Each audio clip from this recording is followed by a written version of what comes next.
Welcome to the European Sport Congress podcast, where we discuss sport projects and priorities with amazing guests who are leading sport innovation. If you like this content, make sure to subscribe and to follow the European Sport Congress on social media. Joining us for this episode, we have Silvija Mitevska, an expert in the field of sport diplomacy and a vocal advocate for gender equality in sports. Silvija worked as an advisor to the Prime Minister of North Macedonia on sport, and nowadays she is the Managing Director at Sports Social Solution and chair of the Working Group for Gender Equality at the Olympic Committee of North Macedonia. Silvija, thanks for being here today. Hi, Sophia, and thank you for having me. It's such a big pleasure for me to be part of your podcast and to talk about one of my favorite topics, which is gender equality in sports. Your professional and personal experience as a paragliding awarded woman made you very aware of the gender inequalities in sports. However, in the past few years, we've seen improvements in most data related to women's representation in sports. Where do you think we've seen the best results, and in which areas do we face the biggest challenges? Broadly speaking, in the field of sports, women have historically been underrepresented and marginalized, with fewer opportunities for participation, lower salaries, and less media coverage. However, in the recent years, we have seen significant improvements in women's representation in sports.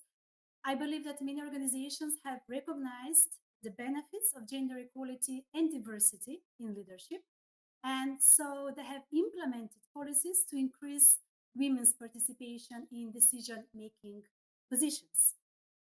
However, despite all these positive developments, there are still significant challenges.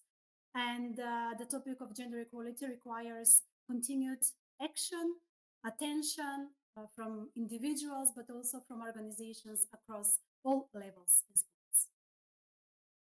Definitely a work in progress. Yes, thank you so much. Now, we've talked about data. Do you have some numbers and some data that you can share with us regarding exactly this representation of women as athletes and in executive roles? Um, from all the reports that we have at EU level, we can see that women tend to be less physically active than men. And this gender gap in sports is particularly outlined in the age group of 18 till 24, where 55% of men participate in sports or physical activity compared to 39%. And according to the European Commission's 2019 report on gender equality in sport, we can see that women in the EU tend to participate more in recreational sports rather than in elite or competitive sports. And I could say the same for North Macedonia in the context where I work. We have more than double bigger rate of boys and men participating in organized sports activities than girls and women. And this is particularly disturbing because we know that sports bring so many benefits to girls and women throughout their full life. And the second, let's say, piece of information or data that I want to share is about the women's representation at leadership positions. So, according to the Women's Sports Foundation report in 2021, where they performed research from in the top 500 sports organizations worldwide, the report says that only 28% of women hold leadership position in these 500 sports organizations.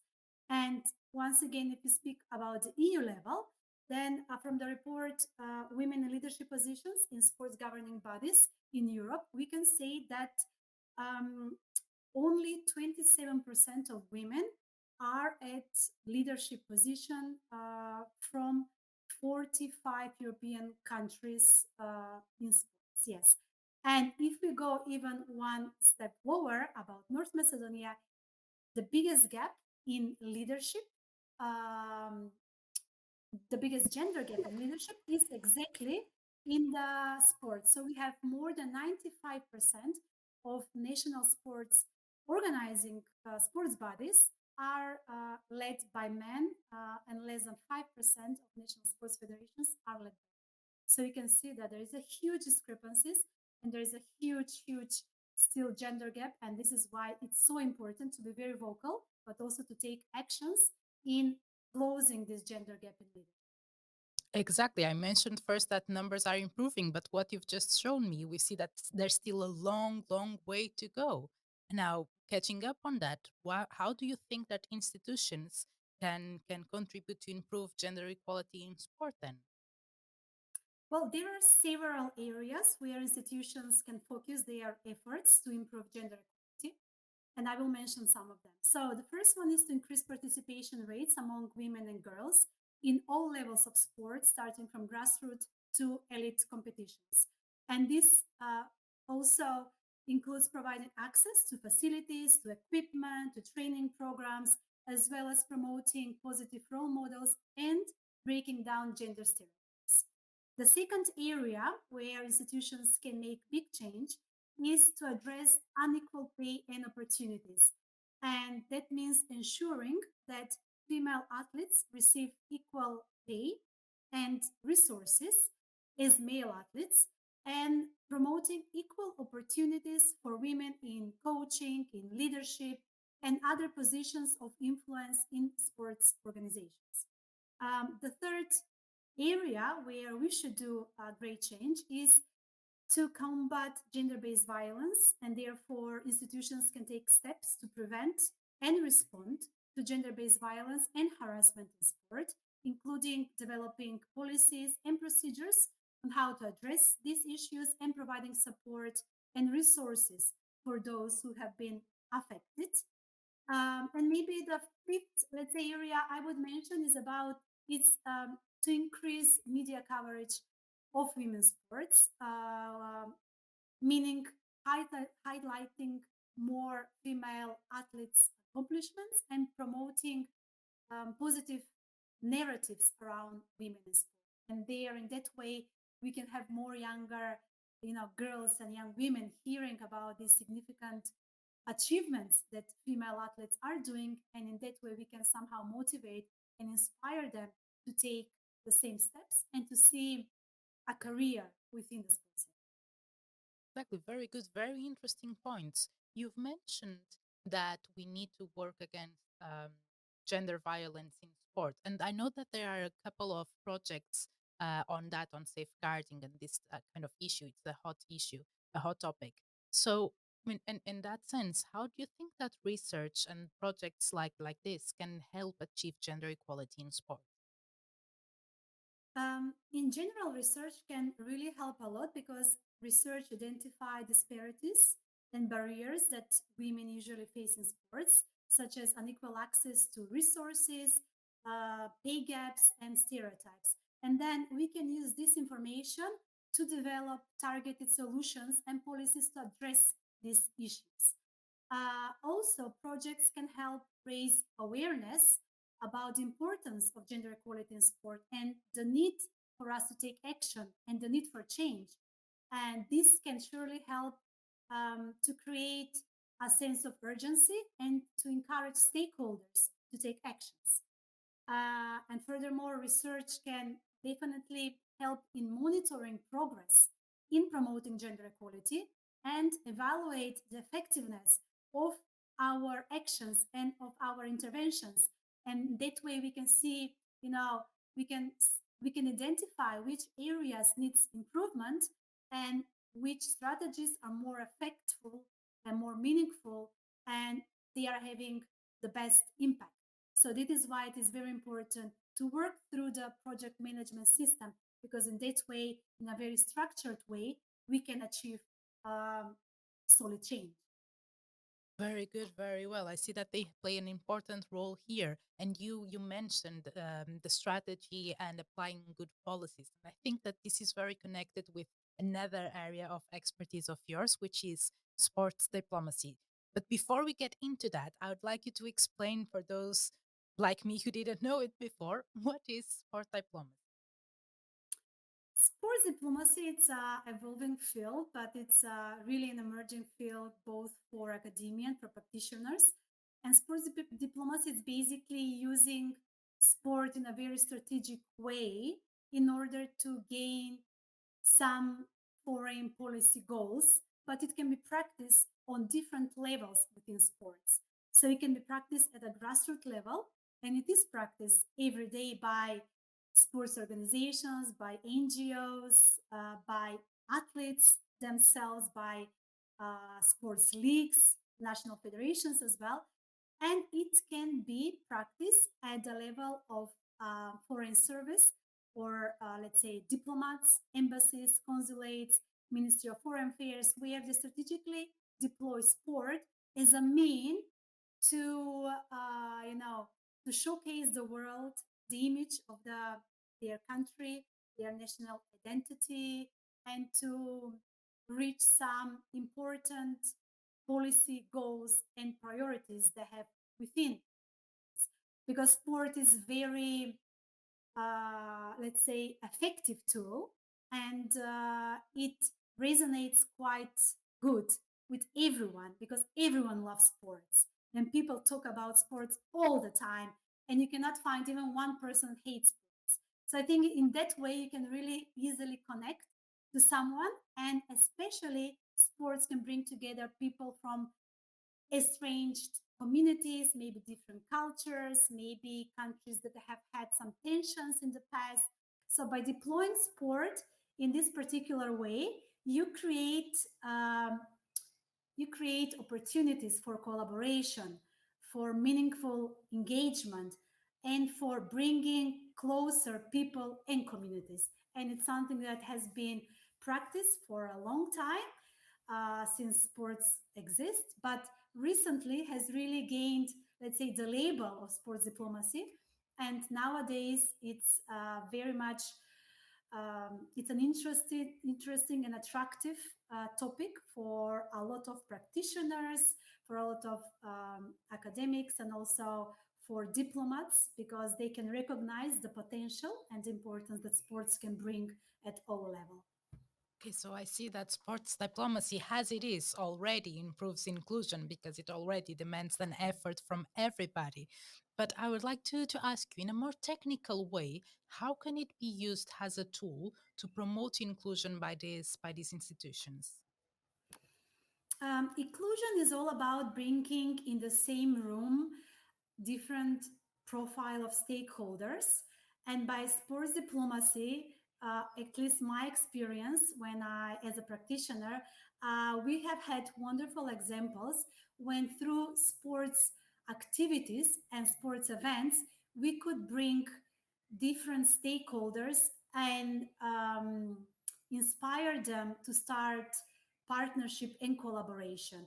And when I mean by different stakeholders, I mean by diplomats, by ministers, and also by private sector and sports sector as well. So, for example, we have managed, when I was working in the government as an advisor to the Prime Minister on sports, we have managed to organize an international event in Romania on the margins of Euro Football 2020.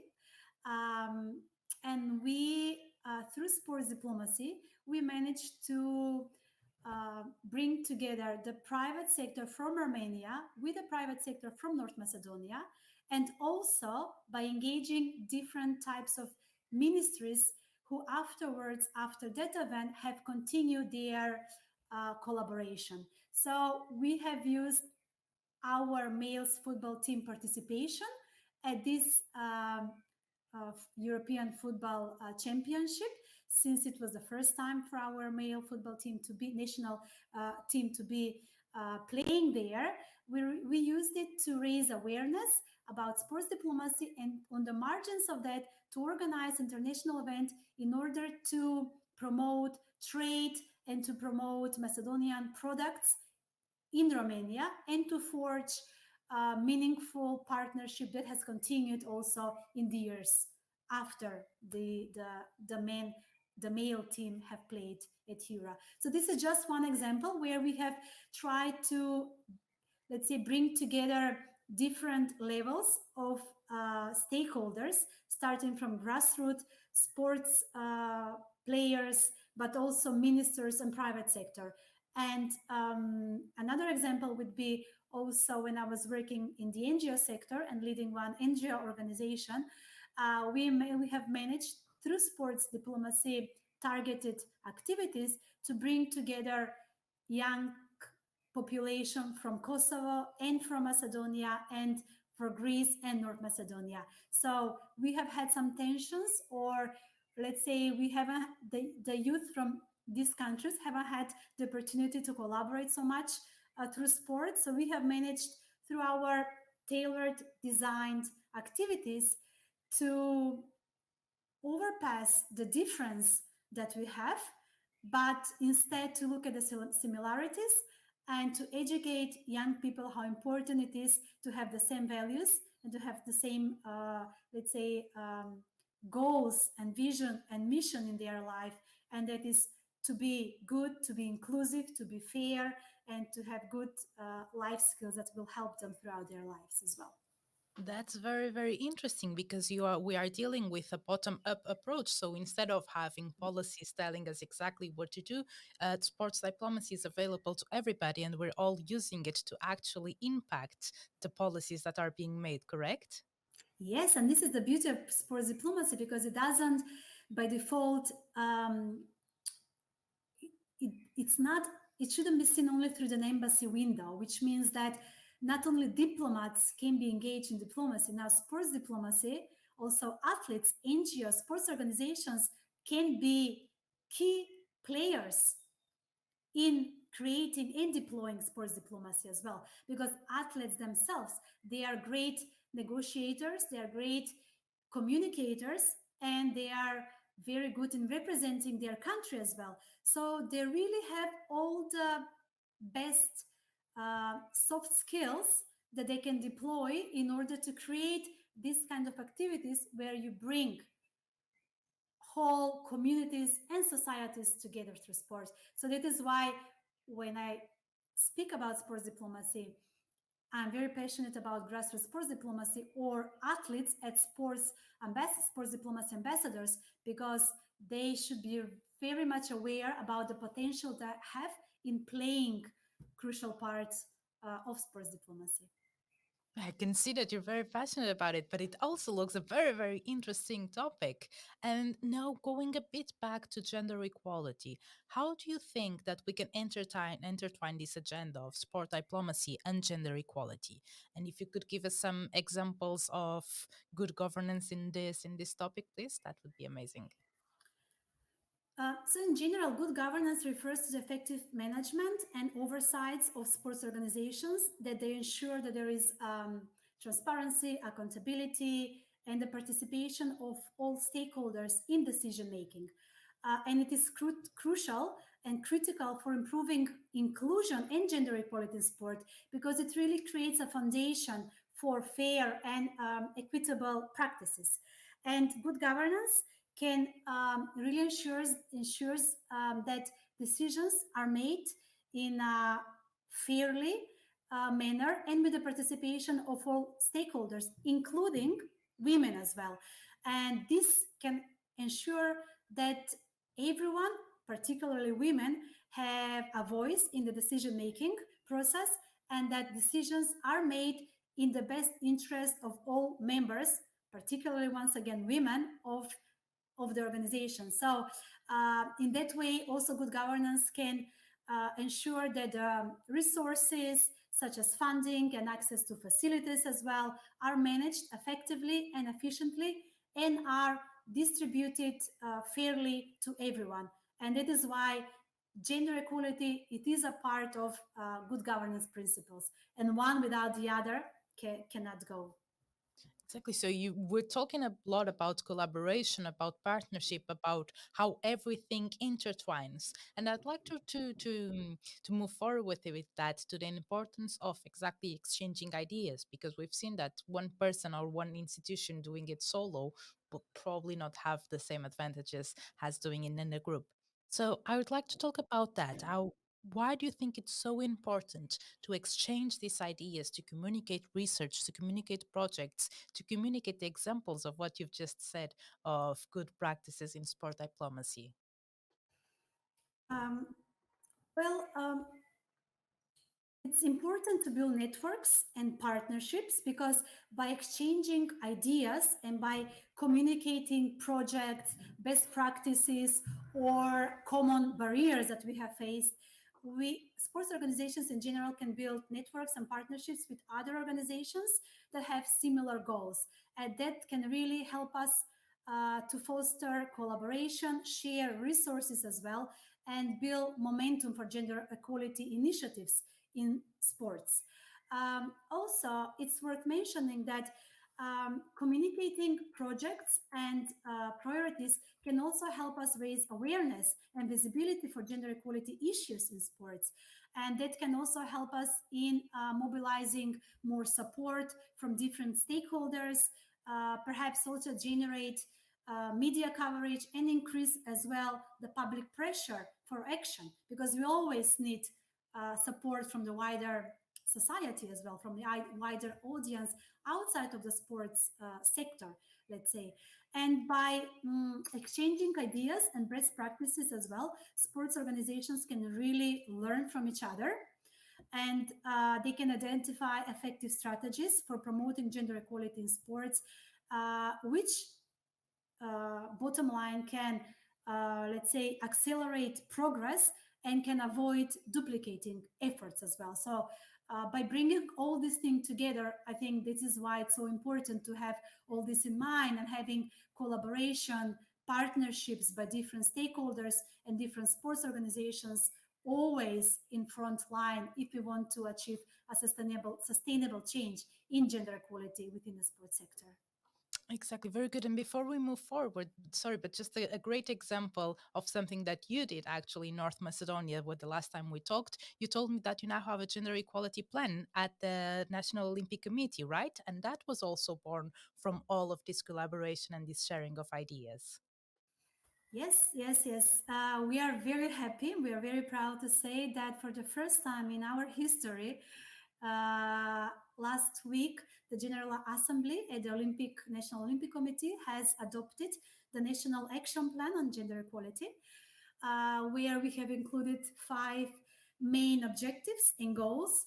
And we have included quotas as well, because as I mentioned before, there is such a huge gender gap that it's impossible to have a solid change just by raising awareness and educating people. But we have reinforced this by quotas that will help women to get quicker access to leadership positions, such as positions within the executive board of the Olympic Committee, all committees, senior management, but also at the level of the national federations, meaning that we will require at least 30% of women delegates proposed by their national sports federations.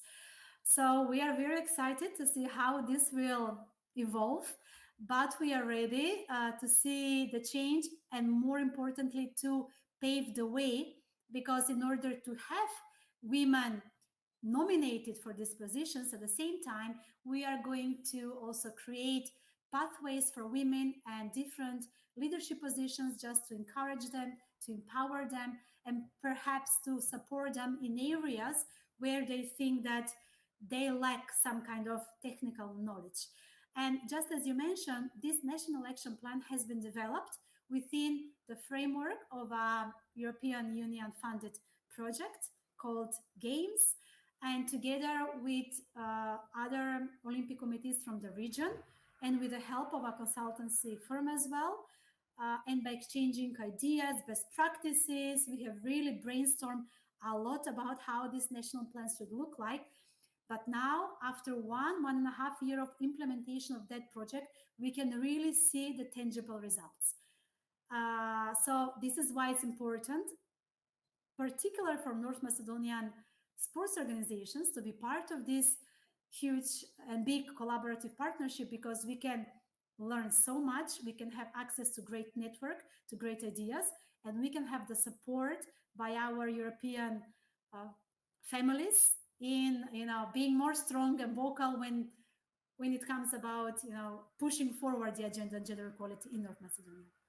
Okay, congratulations for that. And you look like you already have amazing results. You're already doing great things. So I'm really looking forward to learn more about where this goes. And congratulations on that again. Now, you've also kind of tackled here, basically my next question, but is this importance of sharing and how events, for instance, like the European Sport Congress, can have an important role in this inclusion and in making sports more diverse and more equal. Could you elaborate a bit on this? Why do you think this type of events could be important?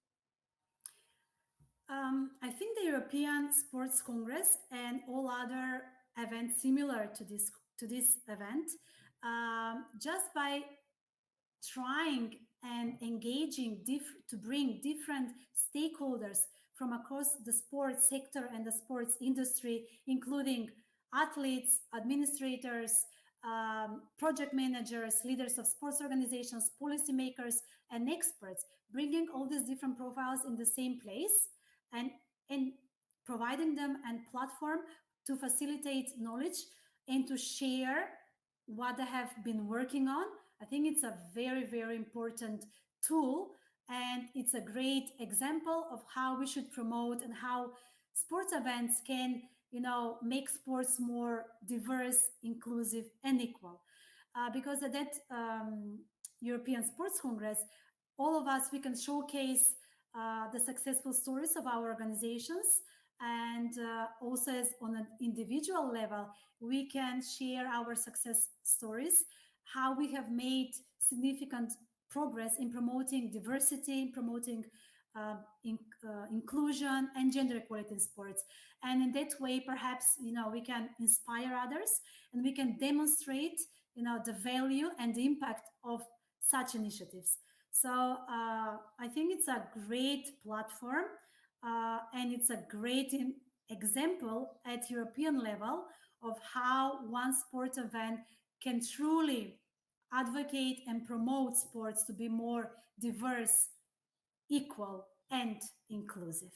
Sylvia, thank you so much for this great conversation and for all the insights and great examples that you've brought about gender equality in sport and about the importance of sport diplomacy. Thank you, Sophia, for being such a great host and inspiring me as well with your questions.